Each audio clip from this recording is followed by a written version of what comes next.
Hey guys, so I just wanted to do a quick little side-by-side comparison here, speed test between the fastest phones on the market. We do have the iPhone 7, Google Pixel, the Galaxy S8, LG G6 and Huawei P10 phone. So all high-end here, and we're going to have a look to see which phone is fastest. All of them are all up to date.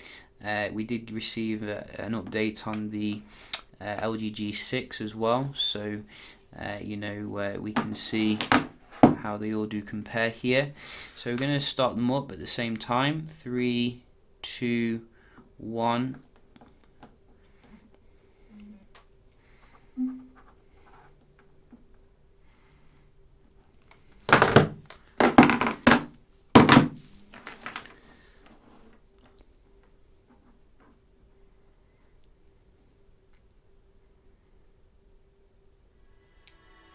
Oh, S8 is a winner, then iPhone 7, then LG G6, Huawei P10, and Google is last, unfortunately.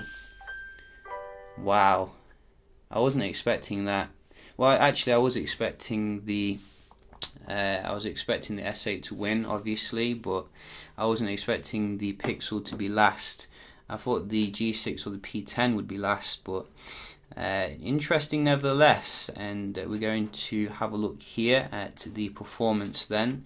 First things first, we can really see there's a massive difference here in terms of the user interface. So I'm just going to swap this with this one and put this in the middle, and so we can see how things are.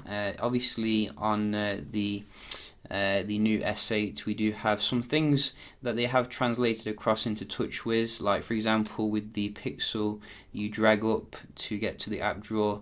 You also can flick up on the S8, which I really did enjoy actually doing this just as a game, just continually flicking it up here. You can see there's a little bit of lag when you do it compared to on the stock Pixel here, which I think they could improve. LG gives you the option of installing an app drawer like traditionally with the button, or you can just have it all on the home screen like you do with the iPhone. That is up to your choice. Huawei doesn't give you that option, unfortunately, but they have been improving the interface here a little bit, making it a little bit more palatable. But we're going to have a look at the speed then of all the devices on the table, so we can see who is top dog here in 2017. What are we on? We're on I think we're in April, aren't we? Are we on April? So we're not through the best of the year, I don't think. I think we've got more phones coming in the best of the year. It's usually towards the end of the year. So everything's on the Wi-Fi, it looks like. Just double checking that. They're all on the same one. And we're just going to start with the iPhone here.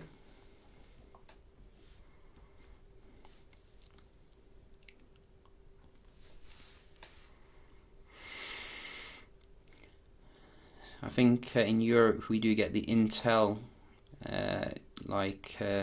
Wi-Fi chip, so that probably isn't quite as good as the Qualcomm Wi-Fi chip that you might get abroad, so do bear that in mind. And you can see very average score tonight, very ho-hum, but the Pixel rarely lets me down when it comes to the Wi-Fi.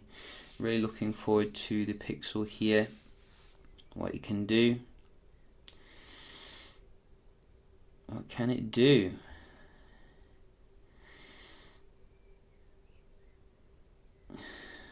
Did I speak too soon? No, it's going up now. It's going up. Wow. So quite average tonight with the Pixel. Generally, I think it's quite average actually. Maybe they're rolling out throttling again, even on the Vivid service. We don't know. I have to look into that. What can the S8 do? It's definitely on the Wi-Fi. Well, No questions asked there. I'm not being throttled, obviously. So a remarkable performance there from the S8, killing the Pixel and the iPhone, unfortunately. LG G6, it's your turn to step up here. What can you do? What can you do? Can you match Samsung, Sammy boy? Oh, it's going for it. It's going for it. No, it can't, unfortunately. Tough for LG. Maybe next year you will, get to Samsung's level. But there are actually some nice things with the G6. I'm going to do a dedicated video comparing with the S8, because I think there are some things on the G6 which are actually better, believe it or not. So Huawei P10, what can you give us? You can't give us anything, Huawei P10. I don't know how to fix this issue with the phone, and it's very weird. I tried factory resetting it, I tried everything. I just can't seem to do it, and it's just not acceptable for a high-end phone, really.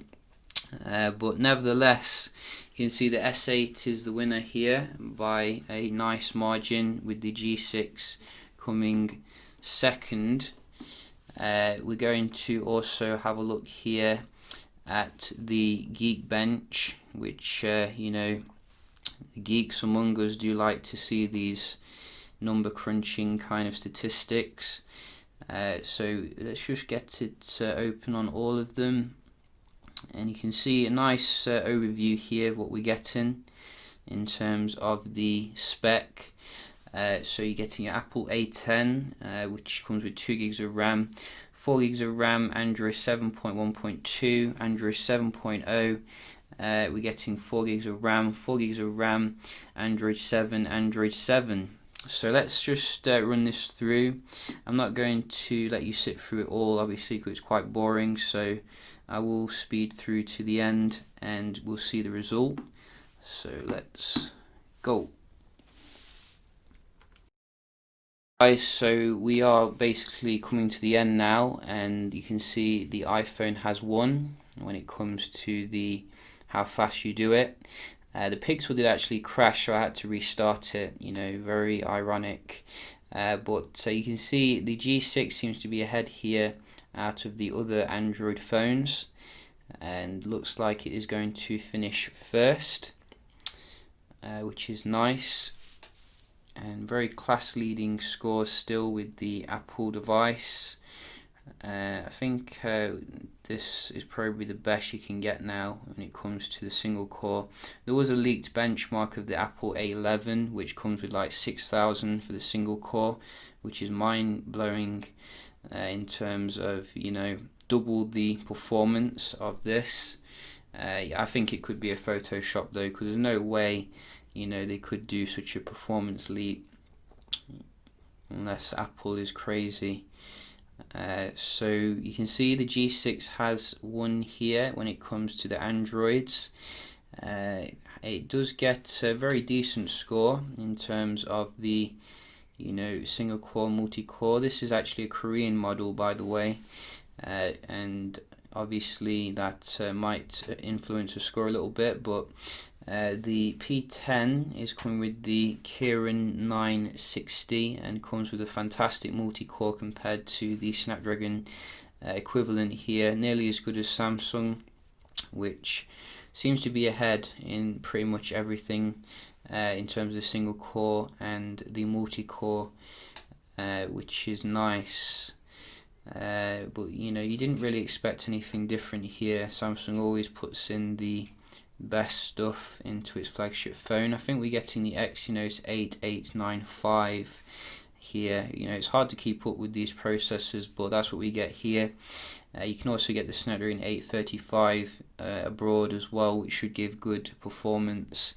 And the Pixel is coming now with the score a little bit better than the G6, but worse in every other phone when it comes to the single core, which is a little bit probably due to the underclocked processor. I think they focused on having a battery life on the Pixel Hopefully the Pixel 2 will come with a Snapdragon 835 though, to address the performance balance here. So very interesting stuff, in terms of the phones here. I think you can see the S8 is still probably giving you the best bang for buck in terms of the processor, etc., in terms of Android, but the iPhone is in a league of its own when it comes to giving you the software and hardware to back it up still.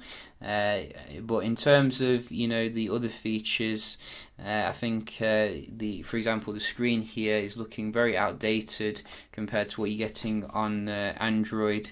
I think the LG screen is a little bit dim compared to the Pixel and the S8, and I think Huawei could also step up its game when it comes to the screen technology as well, which is decent but not the best overall. And also obviously we can see how good these form factors are on the LG G6 and the S8 in terms of this new kind of ratio. It makes these kind of ratios look a little bit outdated in comparison because you can fit so much more screen in there. So yeah, just a quick little speed comparison here between some of the top end phones. If you want to see something in particular, do let me know, and we'll certainly check it out. Hope you enjoyed the video, found it helpful, and I'll see you in the next one. Cheers.